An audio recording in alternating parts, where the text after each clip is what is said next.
Hello, xin chào các bạn. Hôm nay mình sẽ hướng dẫn các bạn hát trò sút quay suốt, hát tiền và full mọi thứ.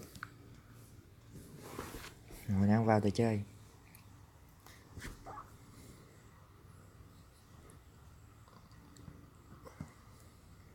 Đợi một chút.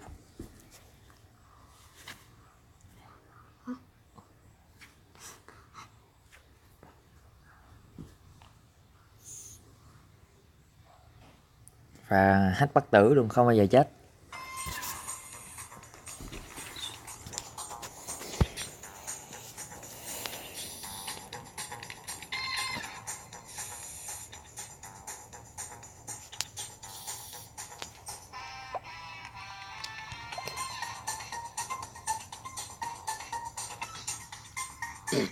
Đây là chúng ta có thể tất cả nhân vật mọi thứ. Mình sẽ chọn con này. Và dán trượt thì full dán trượt luôn. Dán trượt nào? Dán trượt mình sẽ chọn dán trượt này đi. Ok. Còn tiền thì tiền các bạn mới vô là nó có 0 đồng mà, nhưng các bạn có thể mua mọi thứ. Cái này mình mua nó không từ tiền luôn nè. Đó. Xong rồi bắt đầu chơi thôi. Mình sẽ chỉ các bạn nha, chơi con nhân vật này mà không bao giờ chết. Nó bay ra chưa, ba lên trời luôn. Các bạn này theo mình không bao giờ chết.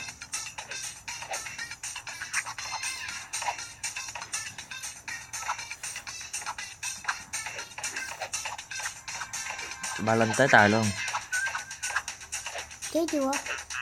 Khi nào mà hết dán trượt thì các bạn sẽ rớt xuống. Rồi hết ba lên trời luôn rồi. Xong rồi sẽ rơi xuống từ độ cao. Xong rồi các bạn có thể bay lên bằng nhỏ này luôn. Kêu Sengoku Super Saiyan.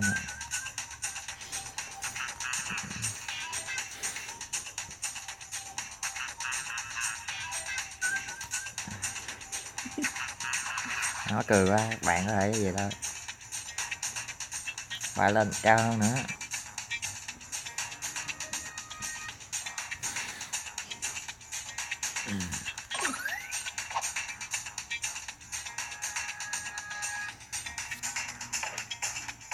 Các dán trượt các bạn khỏi mua cũng được nữa. Nếu các bạn xài nó không có trừ ra, nó còn để nguyên số luôn.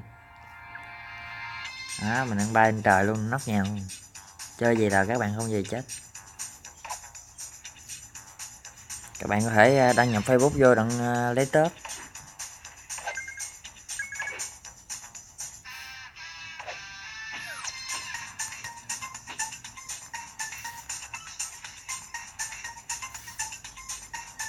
Đã lên tài luôn.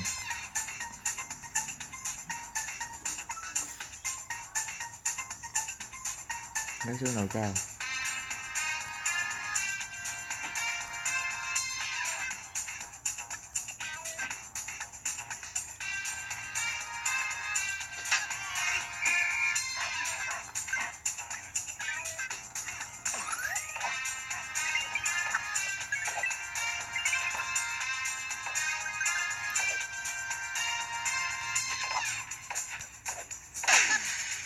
Xong.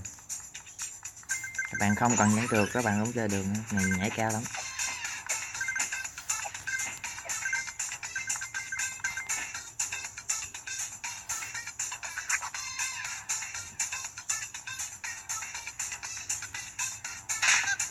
Xong. Trúng cây, trúng nhà các bạn sẽ bị chết.